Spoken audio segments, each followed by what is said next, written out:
Hello, and welcome back to another Deadlock video. Have you ever had a Haze who is not that good in lane, but then all of a sudden in the mid game, she's 12-1, and then everyone starts blaming each other, but yet everyone keeps dying to her, and then you just lose? Or how about this? How about a Wraith who sucks in lane, but then disappears and nobody really knows where she's at, and then she shows up at the 25-minute mark at 42,000 souls and is like, if Thanos were to grab every gun in the entire world and shoot it at you at the same time so that when she looks at you, you just disappear. Have you ever had that? Or hold on, this one's my favorite. Infernus. Sucks to fight in lane, sucks to fight in the mid game, sucks to fight in the end game. And somehow, from start to finish, he's just incredibly strong, and everyone is burning all the time and dead all the time, and you lose. If you've ever had any of those issues, hopefully this video will help you. How to survive against gun heroes. Let's talk about it.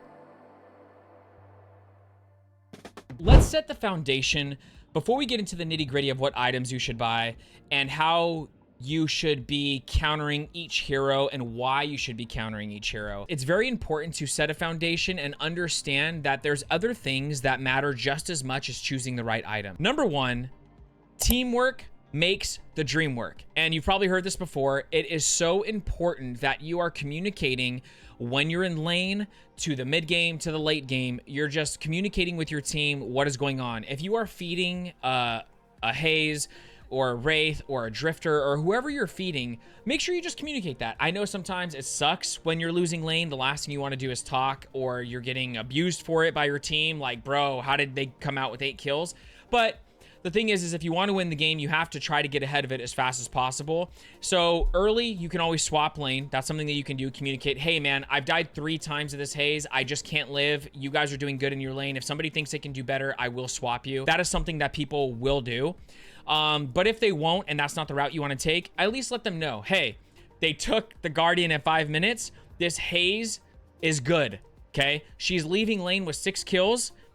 She has 12K, and she's going to continue to scale if we don't do something about it. That way, at least in everybody's mind, they understand, what am I going to be building against this Haze, so that way we don't lose the game, and then they have that idea in their head. Communication is super strong.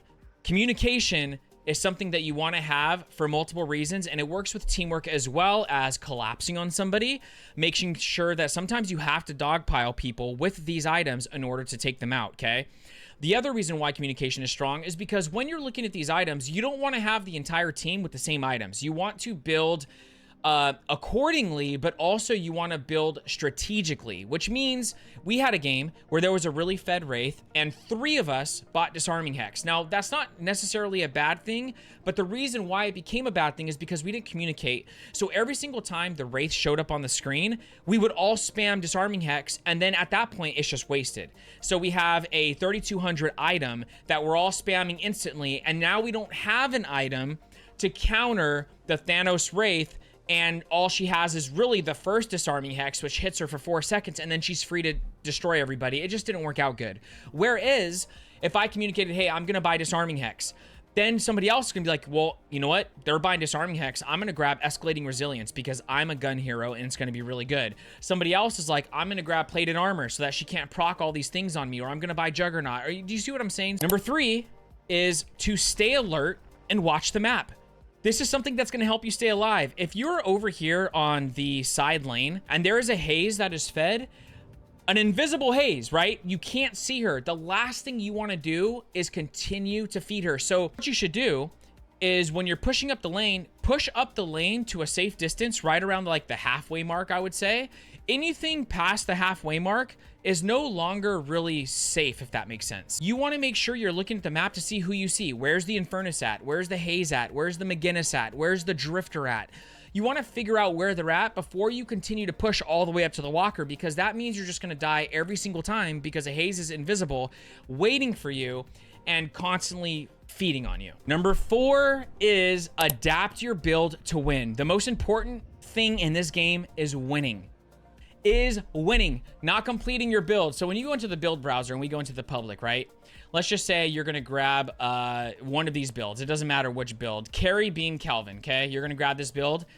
All of a sudden, you're building this. People are more obsessed with finishing out the build than they are building against what they need. So this whole survival thing right here, nobody touches this because it's not part of the main build. It's not your damage. It's not the fun stuff, right?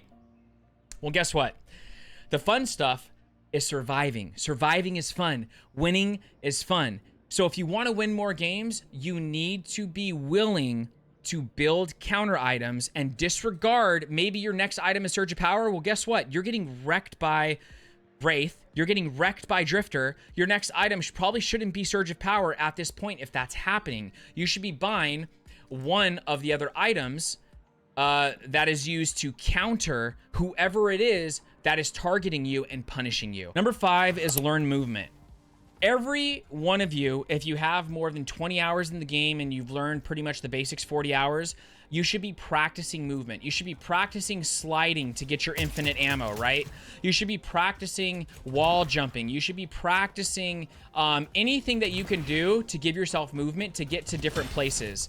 Meleeing, heavy meleeing to get places, moving around, going up here so that you're not just super linear and easy to catch the entire time. But it doesn't even have to be anything crazy, just little things, just changing how you move on the map so that way when someone's trying to grab you, right, using cover, it's not easy for them to kill you. Don't make it easy. So if somebody's like right here and they're shooting you across a bridge, don't just go here, right, and using movement like that.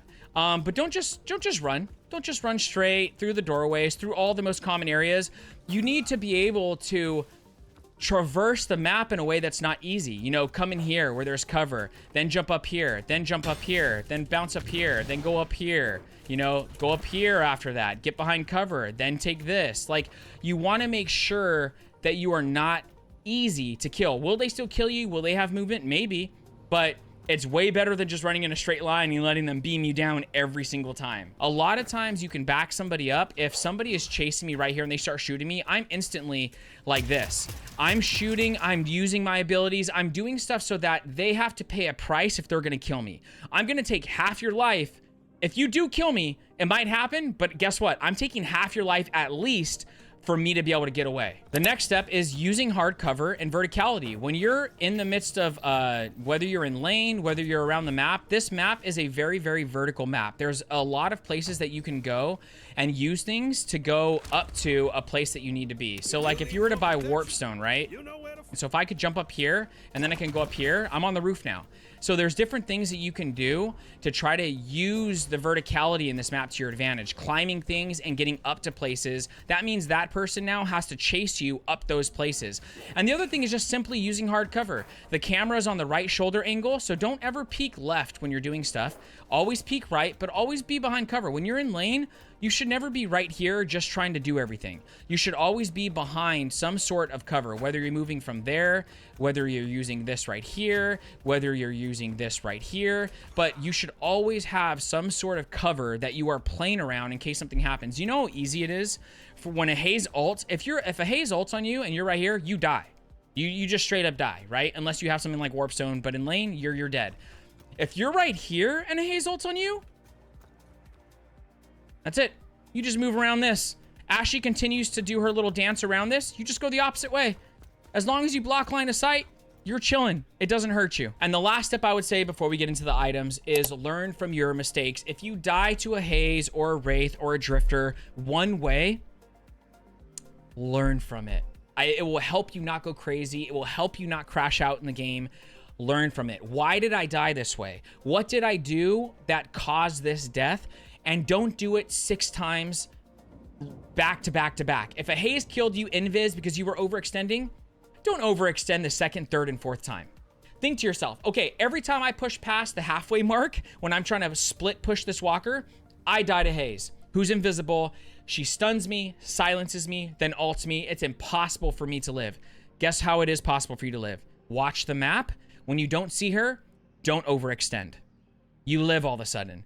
Now, you're not as efficient when you're split pushing, but you could always ask for help. Hey, can I please get some help pushing yellow whenever somebody can? Every single time I push past the halfway mark, Hayes deletes me, and I need some backup. I need some help. Now that all of that is taken care of, let's get into the nitty gritty. Okay, so I made this build, and it's how to counter gun heroes. And this is going to explain all the ways that I could possibly think of on how to counter gun heroes, and we're going to go over each item, and we're going to go over why I have them in the categories I have them in. But these are the main things. You have the early items, you have the mid-game items, late-game items, you have ones that are particularly good on certain heroes versus other heroes. It doesn't mean it's only good for them, but we'll talk about that. We have passive resistance items, and then we have movement, which is massive in winning against gun heroes. So first, in lane. These are the items that I would say you would possibly buy in lane, and they would be useful. And some of them are useful outside of lane even after, and some of them aren't as useful.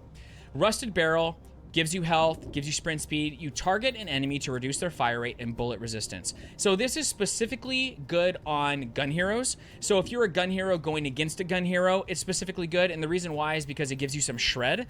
So it gives you the negative on the bullet resist, but negative 35% fire rate for an 800 soul item is just so strong. Now, I'm not saying Disarming Hex, which is what it builds into, is the strongest item.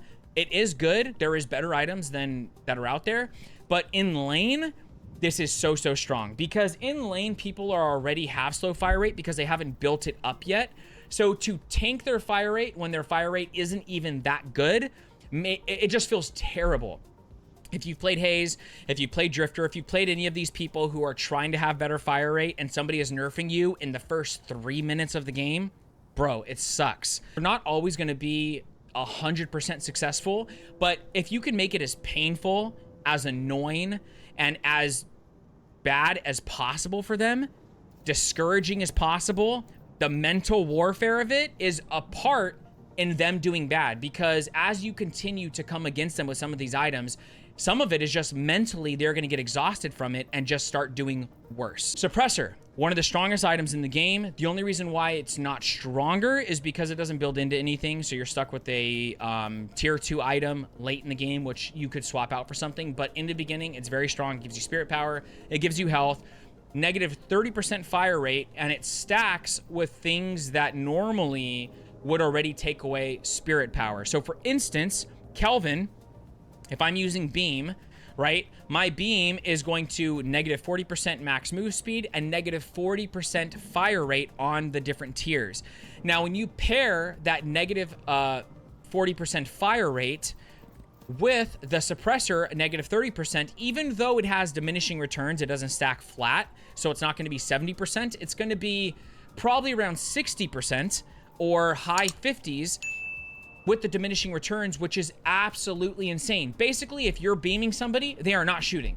They are not shooting their gun. And as soon as they try to shoot it against you, it is going to be very sucky for them, okay? So suppressor with anybody who does spirit. So gun heroes, really strong, but you can use it on anybody. Spirit heroes, anybody who's doing spirit damage, this is definitely a go-to item, especially in the early game for shutting people down.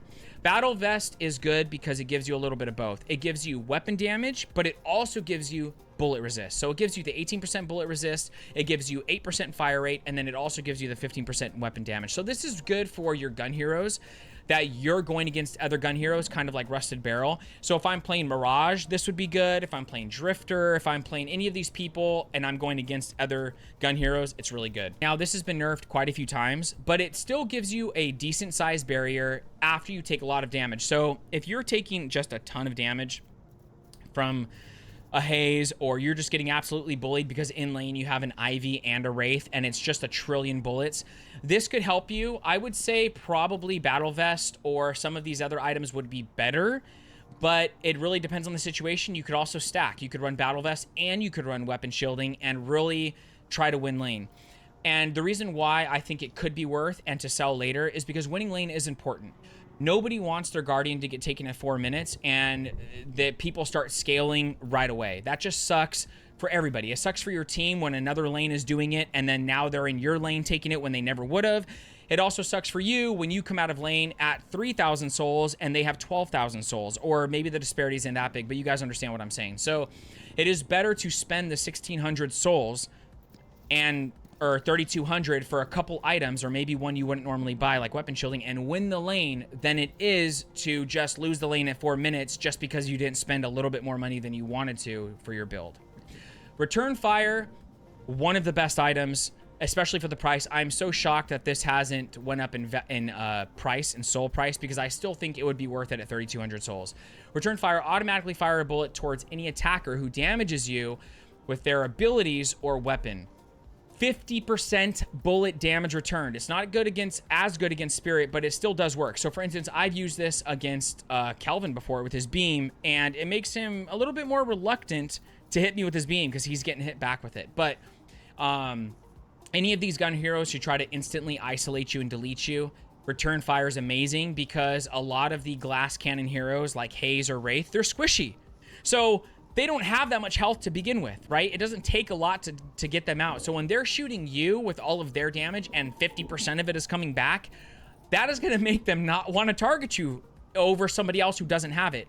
And that's something that you do. When I play Haze, if I see somebody that has return fire or metal skin, guess what? I pretty much leave them alone, because I see 5 other people that don't have return fire and don't have metal skin, or don't have disarming hex. And that's something you have to think about. If you can buy an item like this for only 1,600 and start to be avoided and be able to farm and be able to grow because they're not farming you, it's worth it. It's 100% worth it. So be painful. Return fire is really good. Now, as you get into the mid game, we have Hunter's Aura, very, very good item. It's a little bit more situational because this is an item that you want to buy essentially for isolated kills. If you have somebody that you're playing who is looking to side lane, looking to get those 1v1s, running maybe trophy collector, and you're around the map trying to grab those solo kills, this is really, really good because it reduces nearby enemies' bullet resist and fire rate. So it's giving you shred, and it's also taking away their fire rate, which is huge. But this is where it comes in crazy, is if there's only one hero nearby, the effect is tripled. So you're getting 36% negative fire rate, which means you are absolutely deleting somebody because you are going full force and they are now shooting with almost half of what they're shooting everybody else with. So it's really, really good at those 1v1s. I've been using it actually a little bit on Gun Talon, and just surprising people, jumping up in the air, and they turn to shoot me and they literally can't, and I just delete them. So it's really good on Abrams. It's really good on melee heroes. It's really good on Drifter because he wants to 1v1 anyways. It's really good on a lot of those type of heroes. Escalating resilience, I think if you have gun heroes on the enemy team and you are a gun hero yourself, you should be running escalating resilience. I don't see why in any game you shouldn't be running this item as a gun hero against gun heroes. It gives you 30% max ammo. It gives you health. It gives you 15% weapon damage, and you get 30% bullet resist very, very quickly. If you're Haze, if you're Wraith, if you're McGinnis, if you're anybody shooting a lot of bullets, you get to 30%. You're getting max stacks so quickly. As soon as you engage in that fight, you're max stacks, you have resistance. So it is just very, very good. These pair really well together as well. Bullet resistance is very good. I don't always buy bullet resistance because I feel like there is items that are better. It does set a good foundation because when you're below 30% health, you gain additional bullet resist. So you get a lot of bullet resist if you're low health, but I don't typically like being low health. So it's kind of more of good for escaping or finishing a fight. If you're like really close in the 1v1, this will help you get the edge to defeat them for sure. And if you're getting targeted a lot, this pairs really well with other items, which we'll talk about in a second. And I think that is when you really see bullet resilience shine. But all by itself, I think you have better options is the only reason why I don't always run it. But it is good paired with other things, in my opinion. Maybe I'm misunderstanding. If any of these items you feel like I'm completely misunderstanding, feel free to let me know down in the comments. I'm always open to correction and learning more in the game. Metal skin is amazing. One of the best items that you can get against heroes. It's so frustrating plain Mirage, plain Haze, plain Wraith, and somebody pops Metal Skin, bro, it feels like 5-second duration, and then if they have any duration on top of that, it feels like you can't shoot them forever. They get 15% bullet resist, okay, already, and then every 20 seconds, they're immune to bullets for 5 seconds. It sucks. It absolutely sucks if you're a gun hero when people buy Metal Skin. If multiple people buy Metal Skin, it sucks even more. So Metal Skin is definitely one of the top go-tos, I would say, right now in the meta. Return Fire, Metal Skin, huge against gun lobbies, especially if there's more than one. Disarming Hex is really good. It gives you Shred, okay? So this is really good for those 1v1 situations, or if there is one gun hero that is extremely fed and you are trying to deal with them. Now, this is something that I really think is situational because you need to talk to your team. If you're gonna buy Disarming Hex, you need to say it. You need to type it, you need to say it, because you don't want multiple of you buying it. And you want there to be some strategy when you are dogpiling a really fed Wraith, or a really fed Haze, or a really fed Infernus, because you want to be able to kill them in the time they're disarmed. That's how this item really works good. So if you are a hero who can delete somebody in 4 seconds, this is amazing, because they are helpless, essentially, because it's a gun hero, right? They're mainly going to be shooting. They are completely helpless when you hit them with this. So I've been using this as one of the items I've actually been using on gun talent as well. And it's just amazing because I can definitely delete somebody in like 2.5 seconds. So this is plenty of time. Once I hit them with this, they're just dead. That's it. And I do it over and over and over, and it's been working really well. If it is somebody who has a lot of resistance, so I would say Infernus. Infernus is a good example where I typically wouldn't buy Disarming Hex against Infernus. And the reason why is because usually Infernuses have a stupid amount of resistance already. So they're super tanky and they have the gun element, but the tankiness makes it so that it's really hard to kill him in 4 seconds. Usually it takes like 6 to 7 to 8 seconds to kill him, even if you are dogpiling him. Plus he has, abilities that help him get away from you really quickly, so you can disarm him and then he presses 2 and he's just out of your hair. Anybody who can get away really easily, you also want to avoid disarming them with this and buying this and wasting your money, because they will just leave and then you can't really kill them. So it is situational, but also a very strong item for the people that it's good against. So late game, I have a couple here.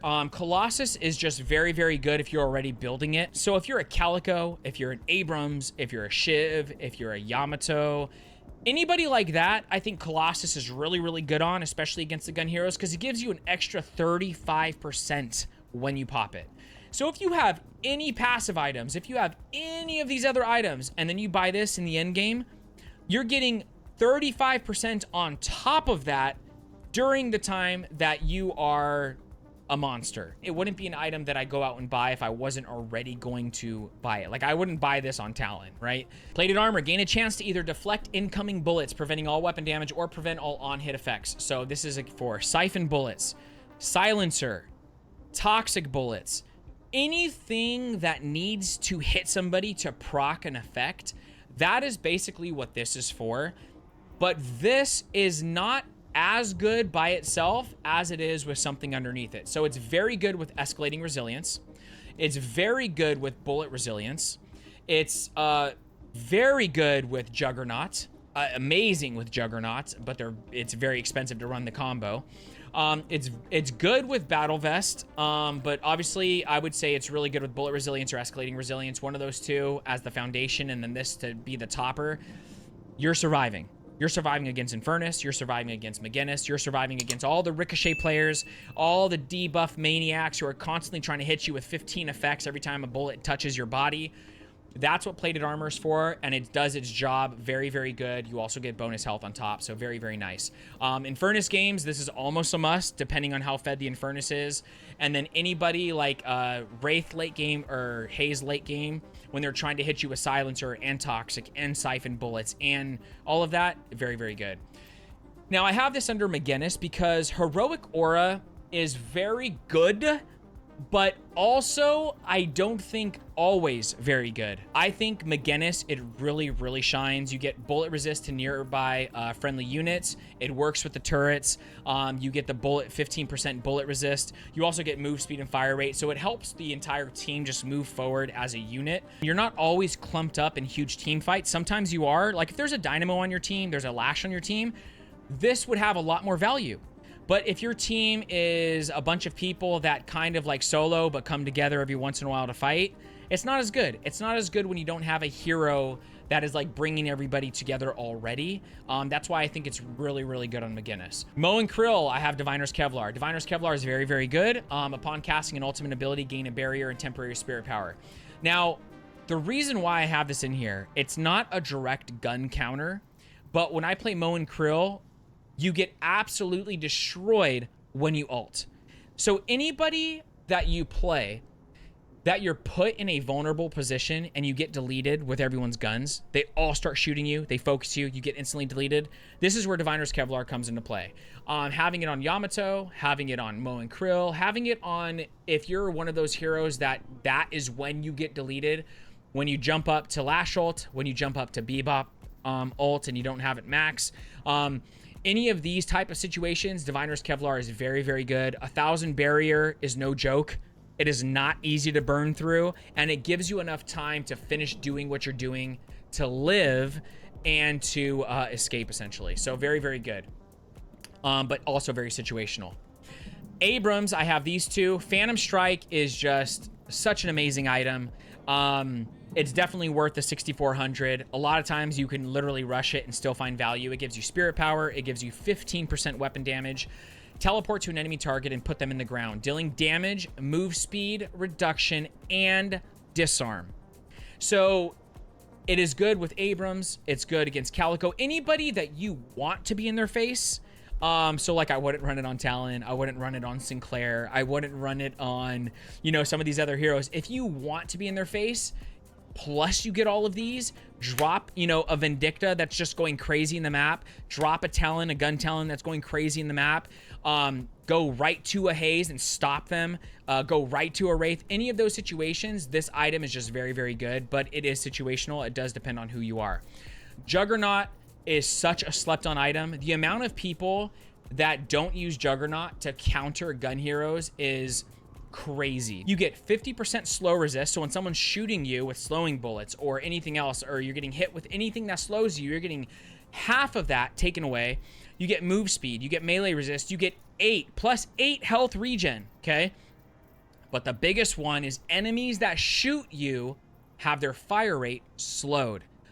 Negative 40% is in crazy, and you can stack this with some of the other items that you have. So you have crazy resist, and right when you run escalating resilience, you get the resist, and then you also have Juggernaut, where they are getting negative 40% fire rate, so they're not able to shoot you. Plus, when they do finally shoot you, they're getting resistance against it.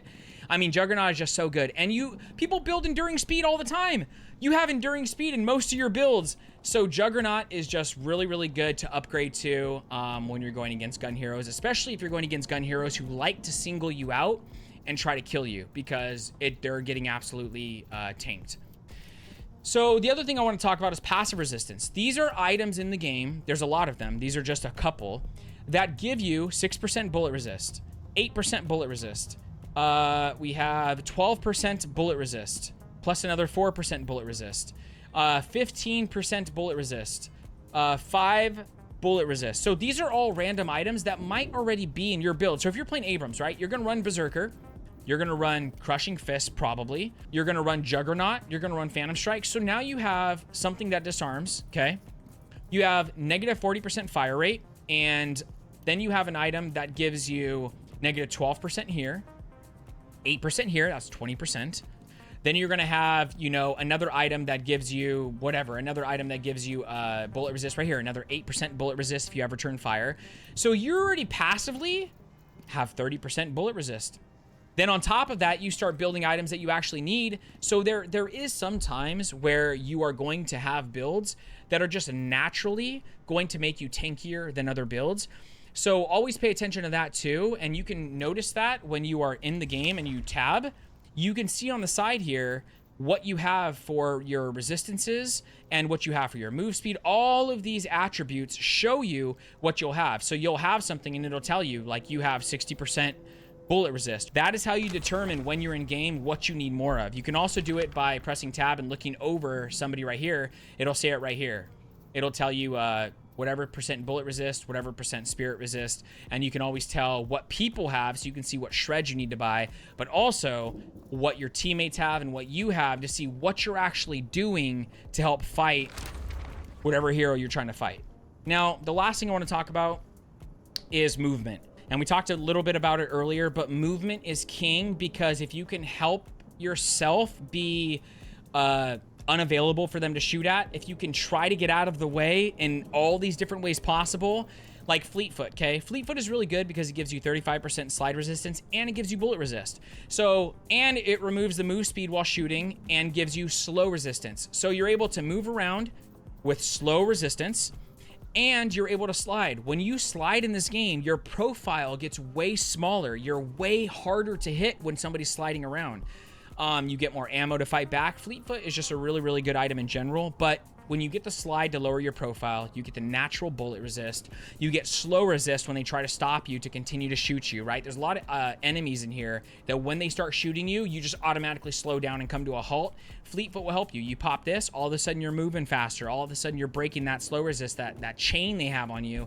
And it's really, really useful for getting away. Enduring speed is good because it gives you the slow resist, it gives you move speed, which gets you around the map faster to get away from people, but also it builds into Juggernaut. So it's just very, very good. Guardian Ward and Divine Barrier. I wouldn't recommend always building these, especially for just bullet, for M1 counters. But if you're somebody who's playing like more of a support build, or you're somebody that builds this automatically, like let's say you need Divine Barrier because they have a really, really fed pocket. Well, you can use this when you're getting shot at. You get a 600 barrier, you get crazy move speed, remove all non-stun debuffs. So if they're hitting you with all these debuffs with their gun, you're gonna remove those so that you can move and get away. So it's really, really useful. Guardian Ward is a smaller version of that. Majestic Leap is really good for split pushing. If you're trying to avoid certain people, like Haze isn't that good of an example because usually she's invis, but if you're trying to get away from like a Wraith or a Drifter or any of these people. Now the problem with Majestic Leap is you have to pop it before they start shooting you, or you can't pop it and you just die anyways. But like say you're pushing a walker, right? And you're all of a sudden, let me just show you what I'm talking about. Let's say you're over here pushing a walker, and then all of a sudden you see on the map that somebody is coming up, you know, coming around, or you hear them on the zip line. All of a sudden, you just get out of there. You just leave, and it makes it very, very easy to escape. If you see a Haze, you're right here, and like let's say I'm over here in a camp, and a Haze looks at me, and you can tell that she's gonna come engage you. She's gonna try to get that 1v1. Just get out of there. Just literally, you see the Haze? Okay, I'm out of here. I'm completely gone. Like, there's no way I'm sticking around. Veil Walker's good because you can disappear. As soon as you get into a veil, you're pretty much disappeared, and then you can hop onto something and get away a lot easier. So a lot of times this will help you. It's not the best item, but I'm giving you ideas of how to not necessarily always have to rely on bullet resistance to win against M1 heroes. Warpstone, one of the best items in the game. You get 30% bullet resist, you teleport straight ahead, gaining bullet resist, and the teleport it starts at 11 meters, and there's items that you can make to make it better.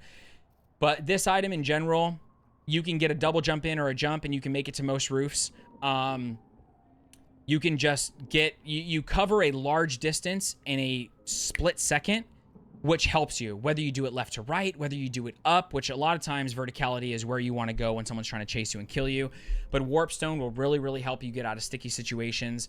If you think someone's about to do something to you, like with an ability to stop you, you can Warpstone out of the way and not get hit by it. So that's pretty nice as well. Unstoppable is more so if you're already running it and you need to get away, you can always pop it to like really, really get away because nothing's stopping you.